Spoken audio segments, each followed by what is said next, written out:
Major support for Out to Lunch is provided by the law firm of Jones Walker, established in 1937 with over 375 attorneys in offices throughout the U.S., providing a comprehensive range of services to a local, national, and international client base. JonesWalker.com. And by Short & Associates, legal recruiters in Louisiana and Texas. Welcome to this special edition of Out to Lunch, Louisiana. I'm Stephanie Riegel in Baton Rouge. I'm Christiaan Mader in Lafayette. And I'm Peter Ricchiuti in New Orleans.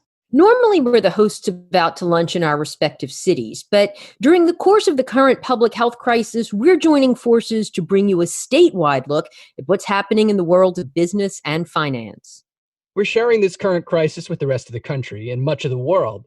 So some of what we're looking at is big picture stuff to try and make sense of what's going on globally and nationwide, but primarily we're focused on how this current health crisis affects our local economy and our personal finances here at home. Now, normally we're very conscious of the differences between our three areas of the state, New Orleans, Baton Rouge, and Acadiana, but we're going through this crisis together. And I think you're going to find, as we explore the challenges facing us, that at least for right now, we have more in common than separates us. One of the things we have in common is none of us are actually out to lunch. We're all quarantined in our respective homes. Normally, I'd be hosting Out to Lunch Baton Rouge at Mansur's on the Boulevard. While Mansur's is closed for dining, they're doing pickup and delivery. You can get a number of Mansur's signature dishes. Your favorite one is probably available. The best way to enjoy a meal from Mansur's is to give them a call at 225-923-3366. In Lafayette, the restaurant that hosts us for Out to Lunch Acadiana, the French Press, is doing curbside takeout. You can also get meals delivered directly from the restaurant or through Waiter and Grubhub. The French Press now has a new family dinner menu, and you can reach them at 337-233-9449. In New Orleans, our regular Out to Lunch restaurant, Commander's Palace, is closed for now, but they're intending to reopen for pickup and delivery next week. You can find out more by going to their website, commanderspalace.com. If you live outside of Baton Rouge and everything you know about the city comes from what you hear or see on the news, you'd be forgiven for thinking that nothing goes on here but politics. That's far from the truth, and it's the reason the slogan of the Baton Rouge Area Chamber is, "There's more to Baton Rouge than you might think." For starters, there are more than 1,500 businesses and organizations that are members of the Chamber. The function of BRAC is to support those member businesses, help them grow, and make Baton Rouge such a great place to do business that other people will be attracted to start or move companies here. But what does a Chamber of Commerce do when there's no commerce? Let's put that question to the president and CEO of the Baton Rouge Area Chamber, Adam Knapp. Adam, welcome. Thanks for being here. And I assume the current circumstances aren't something you and most of your folks at BRAC ever envisioned. How are you navigating this almost shutdown of the city? Yeah, the metro region. I think I want to come back to what you said a second ago, Stephanie. That commerce is shuttered. I think what you see is many of the businesses still working in a different fashion than they had before, and trying to find their path forward, not necessarily trying to stop commerce. And I want to make sure we distinguish that, because what is so important right now is that we are finding ways to keep people employed across this economy in our region and across all of Louisiana right now. And that's what I think all of us in our economic development organizations are focused on in different ways, is trying to make sure that information is getting out to business owners about how they can get through this period. And then for those who have been personally affected as individuals, that they find ways to get information about how the government temporary assistance can help them through this period.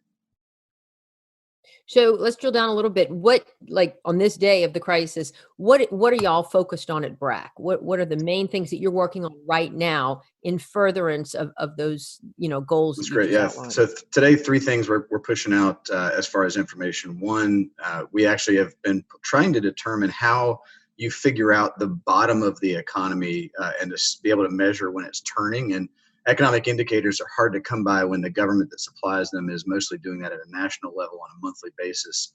So we've been putting together and with work with a lot of other partners, a weekly indicators dashboard that we're releasing today, which is our first real look at something that gives you a way to see perhaps the shadows on the wall to figure out what's going on in the economy. So we've been aggregating things like auto fuel sales from regional gas distribution companies, data on weekly unemployment insurance claims that are new filings. And what we're trying to do is put together a picture of all of these sort of data sets that you can get on a weekly basis so that a business owner can see that, track it over weeks and months to determine the rate of the downslide and the hopefully the bottom and the upturn again with a standard set of indicators. So that's the first thing we put out.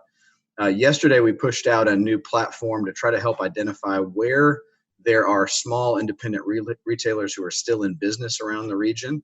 We launched something called keepbrshopping.com yesterday with some partners.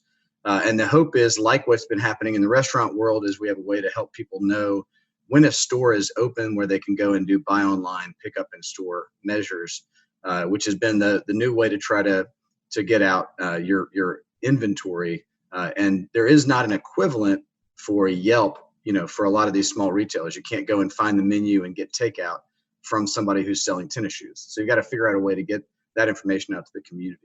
The third big thing we've been on for about a week now has been a way to try to help those companies who are actually hiring right now to identify some of the folks that are furloughing workers or laying off workers and matchmaking the HR representatives to try to pick up those workers where they can from some of the folks who are furloughing workers and try to be that intermediary resource to help folks find labor.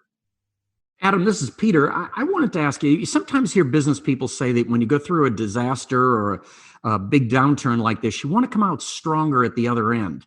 What do you tell businesses to get that kind of end here? I mean, do you tell them that it's a good time to remodel, or how do you tell them to keep their business out into the front of mind for people when you're not technically open? Yeah, Peter, I think I'd be interested to hear what your other guests say on this question. I think we would be, from what we're hearing from our employers, they're mostly focused on their people right now. And I think keeping teams together, that the strength of so many companies is the people that they've been able to assemble.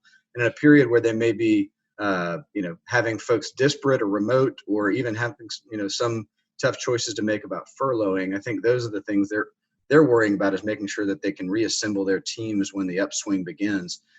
We've had folks who have told us, that national economists who believe that once this comes out, I hope this is an optimistic view, there will be a kind of a hockey stick upswing of the economy, where a lot of pent-up demand is urgently needing to be met rapidly. And so a lot of companies who can be making sure that they have the teams in place to be able to catch that swing when hopefully it happens sooner rather than later. Adam, that's tough, because we're in South Louisiana. A lot of people have never seen a hockey stick, but that's I think it's I know what you mean, though. Yeah, football is not a great, visual metaphor, unfortunately. Wrong shape. Now, Adam, you were the director of policy for LED and at one point, and I'm just wondering, behind the scenes, are you still out there pitching companies?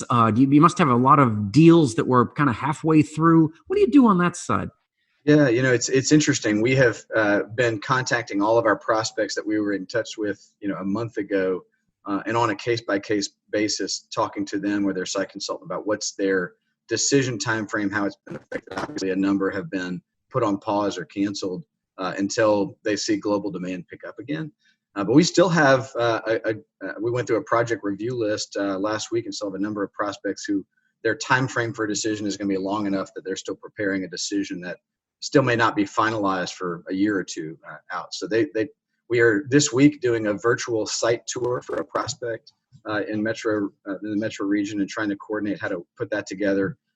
We had another project we're trying to work with LED right now to make sure that we can get an incentive package finalized for what that could look like for an expansion project. So all this continues. Peter, I think the focus we've been doing is to make sure that we're focusing more on existing business, not on new coming business, and that our whole team really is almost, save one person, has been redeployed to outreach to existing companies to talk to them about their experience and how we can help them right now. You said that you guys are putting together some indicators to try and figure out what the bottom of the economy could look like. Another trying to track with the available data what the curve is for economic productivity in the region. And something that strikes me is that it's really hard for us to even figure out what's happening with the virus itself. So are you guys able to track with any confidence what that bottom is going to look like? Have you found an indicator that you feel fairly confident will tell you what the shape of all this actually looks like? So no, not yet. And I think that's part of the challenge is you get the question from folks in media who want to understand the economic impact so far. And it's just not a thing at least we can see a good way to put a finger on. What we want to do instead is try to give people a picture of economic activity in a weekly snapshot that lets you know what's happening right now in the economy. And hopefully by doing so, give them tools to be able to assess the overall progression of the economy. And so you think about auto fuel sales, has very little to do with what we would normally think about at BRAC, but this is perhaps a way for us to be able to show what a year ago was auto fuel sales in Baton Rouge is down by 30% this week. And let's see if it goes down to 35% or starts to swing it back up again to 25%. So that hopefully gives us a way to model the sort of the overall amount of economic and civic activity. Adam, real quick before we let you go, what is the mood that you're hearing from the business people that you're talking to, today, this week, now with the CARES Act passed, now with the quarantine extended through April? What's the vibe in Baton Rouge? So far on our calls last week and this week, we've still been hearing companies focused, optimistic, trying to work through the early days of this. So I don't know that we have a good sense of their concerns, but my kids in the background. So I think that so far they're still very much focused on kind of productive decision making for them and their teams. And the CARES Act gives them quite a lot of things they've got to sort through in terms of their business decision making that they're all focused on right now. It's still early sledding and trying to figure out the rules of what's going on for the Payroll Protection Act.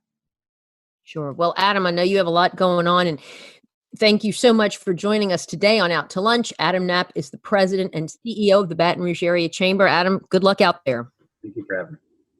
You're listening to a special edition of Out to Lunch, Louisiana, with Stephanie Riegel in Baton Rouge, Peter Ricchiuti in New Orleans, and I'm Christiaan Mader here in Lafayette. In Acadiana, Lafayette is often referred to as the hub city, and that's generally because Lafayette is the economic hub of the region. About 600,000 Acadiana residents shop in Lafayette or come here to do business. It's a city that reaches well beyond its borders. And once you figure in the oil and gas industry that pays about $800 million annually in local wages alone, plus the tech sector, the medical sector, and manufacturing, including one of the biggest jewelry manufacturers in the country, the economic impact of shutting down Lafayette rivals New Orleans and Baton Rouge. The Lafayette Economic Development Authority is one of the key agencies in charge of making sure Lafayette's economy hums along. Most of us around here call it LEDA. And LEDA has played an important role in coordinating the region's response to the economic crisis caused by the coronavirus. Greg Gautreaux is the president and CEO of LEDA and has led the organization for more than 2 decades. Greg, you guys, I understand, have been a big part of an effort to really understand what businesses are experiencing. And you put out a survey and had a lot of folks call. So I'm respond to it. So I'm really curious what you're hearing from businesses. What are some major themes that you guys are picking up, and are they really localized to the experience of business in Acadiana? Yes, we surveyed about 1,000 businesses. These were volunteer surveys on their part over a period of a week. And we came up with strong indications that 73% said that their business was going to be affected negatively, drastically negatively. And then 35% said they were going to lay off work. So it's pretty obvious that people are looking to try to keep employees on as long as possible. One local company basically furloughed its people for 3 weeks with full pay. I don't know how long that can go on, but that certainly is a statement about our culture here. So, that's a staggering number to think about, even when you're looking at a volunteer survey, right? 35% of those businesses expect that they're going to lay somebody off. So what are you guys doing to prepare for that? Obviously, some of that hasn't happened all at once, but we don't really know how long we're going to be in the fit of the pandemic. So what are we doing to make sure that we can kind of blunt as much as we can the effect of that? Right. Well, we launched a website, and we're participating through the 311, which is a Lafayette direct line for LCG, Lafayette Consolidated Government. And the website is lafayette.org/COVID. The 311 line is You simply press 2 if you're a business owner or an employee that needs work, and you reach one of 10 or 15 of our employees who are sitting and taking calls. So we walk people through, in essence, the process of either going through the unemployment process, and we just released a really nice chart today that gives you all the alternatives on social media. And we also talk to business owners, about 50-50 in the calls. Yesterday, we had 156 calls that we handled in a 4-hour period. And all of them have the same theme. It's what's going to happen to me? How can I get assistance? And so we're pointing people in the right direction, whether they need a job. We have Lafayette.org/help wanted. If they need assistance otherwise, we put a film together with our allies in economic development in the region. And Heidi Melanson, the head of our SBDC program, has so far, just on our sites, she's had over 24,000 views of that 46-minute video. And so we're doing everything we can to get the word out on how to take advantage of anything that might happen, because that might be just the little thing that takes us over the hump. Greg, as Christiaan mentioned, the oil and gas sectors is really centered there in Lafayette where you are. What are people in the industry there saying and projecting out? Because, as focused as everyone has been on the pandemic and on the small business implications and on the layoffs and on, I don't think a lot of people yet outside of maybe Lafayette have focused on like the dire implications of these plummeting oil prices. This is something we haven't seen in decades. I mean, this is bad. Yes, 1986 and then 1999. These prices compared to those days, this is absolutely a catastrophe for the industry, and in my opinion, for the country. And this is a big thought from a little place, but if we don't, I think when this is all over, we are going to become much of the nation isolationist. And I feel like if we don't address energy independence, medical independence, and manufacturing independence, we will have not learned anything. And those areas of the economy are basically the backbone of Acadiana's economy, and we're suffering. There's no doubt about it. Oil and gas, the 1-2 punch basically is worldwide demand is cut considerably, combined with the price war going on between Russia and Saudis. And that puts us at historic lows. And Greg, you are in fact fighting 2 wars at the same time. So congratulations. You're actually having a tougher time than the other 2 guests in a way. I've been through these cycles in the oil business, and one of the things that always got me was they try to keep people on. You mentioned 3 weeks paid furlough and such.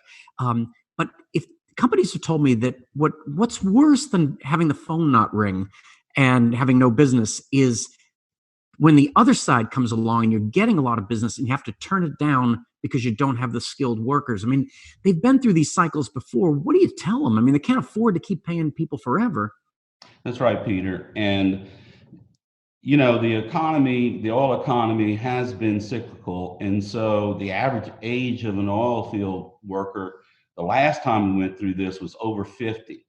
I think this time around we had gained traction in the workforce, because of the fact that so many programs were put in place to bring people up to speed in the oil industry, skill sets that lend themselves favorably to other industry, but are a little specialized.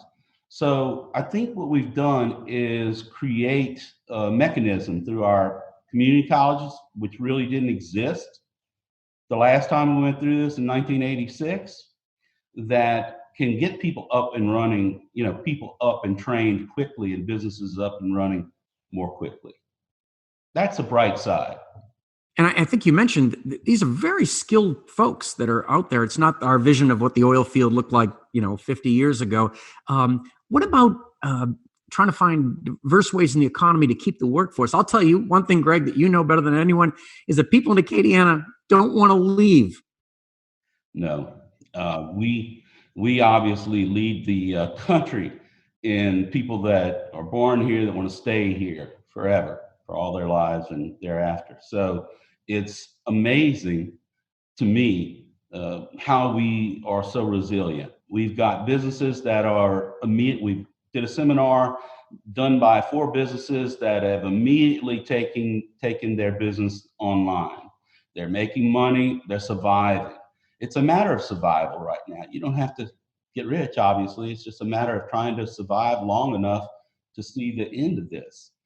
We track the economy very closely through our economic performance index. We know our high and our low in the last 20 years. We take 16,000 data points, combine them into several indicators. Those indicators keep track of our economy. We are able to tell you where we're at. In the next quarter, we'll be able to tell you where we were here and so forth. So we'll be able to keep track of what's going on, and hopefully we can just do enough from the government side to keep people afloat. I'd like to ask you a little bit about, I'm sure you guys are working to unpack or sift through what the CARES Act is going to mean, that the $2 trillion federal stimulus. And, something that I haven't been able to really wrap my brain around just yet is how the structure of the bill would say meet the problem in Acadiana where it is, namely to the extent that the bill might target or have benefits directly for the oil and gas industry. Have you guys really started to get a handle on how this might help those firms specifically get back on their feet? We've got a task force of business leaders, political leaders, staff members who are obviously well qualified, CPAs, attorneys, economists, et cetera, that are analyzing the package. The proof's in the pudding. When the rules are written, that's really when we're going to know what we can do. And so if you look at our social media, we're putting out what Senator Cassidy says. We're putting out what our congressman's going to say at a town hall meeting, even Garrett Crave's seminar coming up. We're making sure that everybody gets to see that, and try to be as informed as possible. But really, you don't know till you know. And so on our website, we put what's been vetted and what's been proven. And so until it gets there, you're not gonna know the truth, because we're only gonna put that up when somebody says, these are the rules, here are the forms, go. Greg Gautreaux is the president and CEO of the Lafayette Economic Development Authority. Greg, thanks so much for joining us on Out to Lunch. Good to be here. You're listening to a special edition of Out to Lunch, Louisiana, with Christiaan Mader in Lafayette, Stephanie Riegel in Baton Rouge, and I'm Peter Ricchiuti in New Orleans. In New Orleans, our last total economic collapse wasn't all that long ago. In 2005, Hurricane Katrina brought the city to a standstill. A large part of New Orleans' economic recovery from that shutdown was driven by a Louisiana state initiative. It was called Katrina Small Business Recovery Program, and that program was headed up by Michael Hecht. Michael is now president and CEO of an organization called Greater New Orleans Incorporated, a kind of supercharged chamber of commerce. Michael, I know you're self-deprecating about your role in saving New Orleans after Katrina, but a lot of people credit you personally with saving small business in the city. Today, we're looking for someone to tell us what to do to save small business in Louisiana and beyond. So, Michael, this is no time for modesty. Do you have an idea for a grand plan that could save small business that is shut down? Yeah, cash. Look, the experience, Peter Ricchiuti, thanks for having me today, and it's great to be here with my good friend Greg and my cousin Adam. The reason that I have all this experience is that it goes back to when I was actually a small business owner or a restaurant owner. My first disaster was the .com crash of 2001, and we were in San Francisco, and we saw our revenues drop 40% year on year. Then my next one, of course, was 9/11, where I ended up running the small business assistance program for New York City under Mayor Bloomberg, then came down and did something analogous, but on a much bigger scale for the state in Katrina, and now this. And I guess what I'm telling people is that we've been to this rodeo before. This is just a different bull, but the riding technique is the same. And for any small business that, depending on who you talk to, is usually running on 2 to 4 weeks of working capital, clearly what businesses need is cash. And that's never been more true than in this particular disaster, where it's not a physical event like Katrina. It's not a market shock like 2008. This is basically a recession by fiat in order to beat the virus. And so the analogy that I'm using and the way I think about it is that small businesses and most businesses are almost like, and this might be a little bit over the top, but I don't think it is, like a drowning victim that has been pulled from a pool. And the body is still warm, but the heart needs to be restarted. So we're applying economic CPR. And if we do that now, and we do that vigorously enough, then the body is going to keep the blood flowing through it. And when the heart restarts, everything's going to be fine. But if we wait too long before we apply CPR, then the body's going to start to die. And then when the heart restarts, there's going to be brain damage and body damage. So the Paycheck Protection Program, I think, is the most flexible, most direct, and potentially most impactful program that I've seen in all my litany of disasters. And really for two reasons. The first is that it's using banks to give out the money, not intermediaries and not the SBA. So it's going to be faster for obvious reasons. The SBA is not built to do this, and banks know who you are, have your checking account. The second is this forgivable portion, which is a totally new innovation. Even I hadn't dared think about that. That's a strong incentive for business owners to spend the money on employees and keeping their doors open. And since you get 8 weeks forgiven, it might just be enough to bridge a lot of businesses to the other side. Michael, one of the things that differs, and by the way, you've been incredibly unlucky in your life now that I think about it. You're listing. Yeah, no, I would do not stand around me. Don't walk under my ladder. Learn. I'm glad we're doing this remotely. Absolutely. This differs from the other disasters in that there is a light at the end of the tunnel. These others mentioned Katrina, and you didn't really know how it was going to resolve itself. How do you face this? Why is it different? You're right. This one is different, and to some degree, it feels like the economic shock of 9/11, but on a much larger scale, combined with the immediate shutdown of revenues of Katrina. I think that this is one where, again, we know that we have to get people to the other side, and that if we actually get them to the other side, not only will they make it, but there's going to be enormous pent-up demand.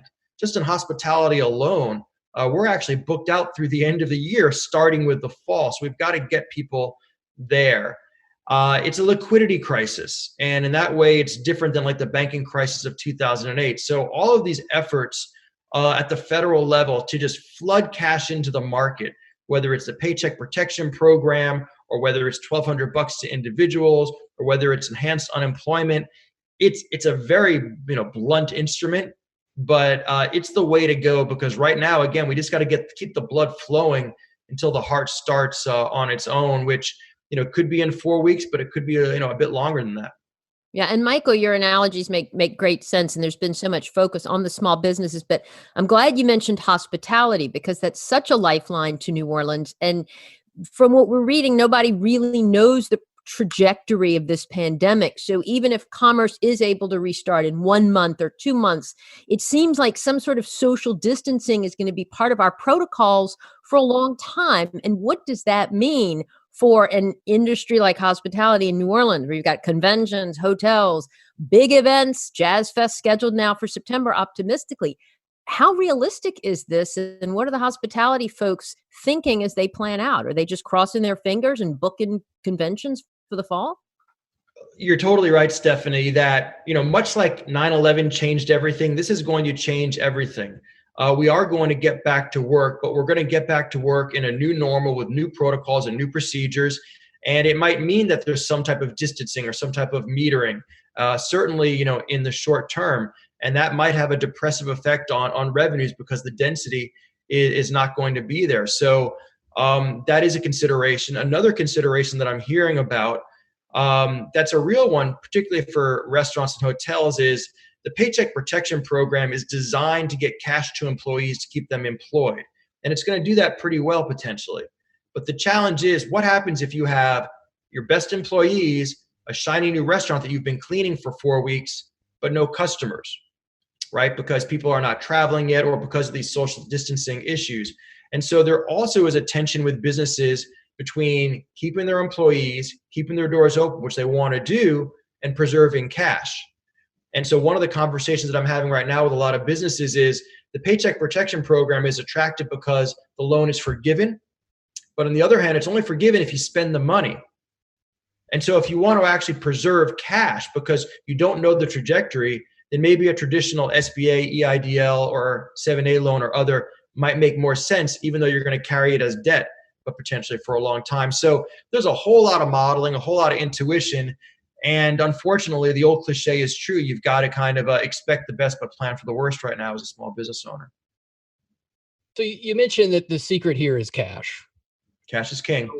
Cash is king. Are we giving them enough of it? And are the right people going to get it? I mean, something that we're hearing a lot are businesses or, maybe even contractors or employees who are really confused about where to go, how to get it, whether they qualify. I mean, we're even hearing that Congress, right, might already be contemplating some other type of package. I mean, do we have enough new liquid in the market? So the two parts to that question. The Mnuchin and the White House are saying that the rules are going to be promulgated and they want cash out by the end of this week. I have no idea how that's going to work, but what I can tell you is once the rules are promulgated from Treasury or SBA to the banks and CDFIs, then I think information will flow very well because you or I are going to go to our bank that we use for our business, and they actually have delegated authority to tell you what is what. So I think information flow will happen as well as it could possibly happen in a situation like this. But then you ask if it's enough. Look, my guess is that the $350 billion for the Paycheck Protection Program is not going to be enough. And we might end up seeing one or two more rounds of it where the total amount goes up to over $1 trillion. Because if this thing works like it's meant to, then there mathematically is not enough for all the businesses and nonprofits that could take advantage of this around the country, which includes, by the way, independent contractors and gig workers too. It's very inclusive. It's Stephanie had written a really interesting piece this week about how these banks are sort of bracing for impact. I mean, are we really certain that banks have the personnel capacity to manage all of the people that are going to be coming to hit them up for money right now? Oh, no, it's a great look. I mean, the SBA has been very clever. They've taken their capacity problem and they've delegated it down to the banks. Now, the good news is that there's 75,000 bank branches about around the country. So there's a lot more just physical capacity and more people. But no, banks are not set up for this type of surge. And so I've heard of banks creating online portals to try to kind of meter people coming in. But there might be some banks that just say, no mas, I'm not going to do this because they don't feel that they can do it effectively. But I think that you're going to see a lot of banks, particularly those that are already SBA preferred lenders that kind of know the rhythm and know how to work with the SBA. They're going to jump on this first and foremost because they want to keep pumping the hearts of their customers. They don't want their customers' businesses to go away. So there's a real kind of alignment of interest in this. But no, you're right. This is a totally new thing for the entire country, and it's not going to go completely without hiccups.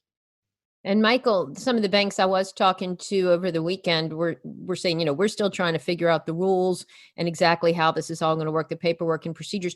Are they going to actually be fronting the loan money out of their own deposit base? I mean, it's coming from them and they're just trusting the SBA is going to reimburse them in short order? Yeah. Or are they strictly the processor? No, you're right. So there's two key elements of trust that have to work here.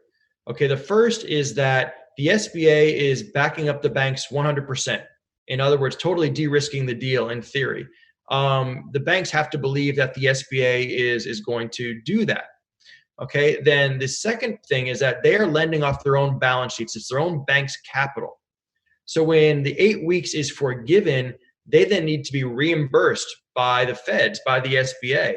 So they have to believe that the SBA is not going to come in and audit a loan and say, oh, you technically did something wrong. We're not going to pay you back.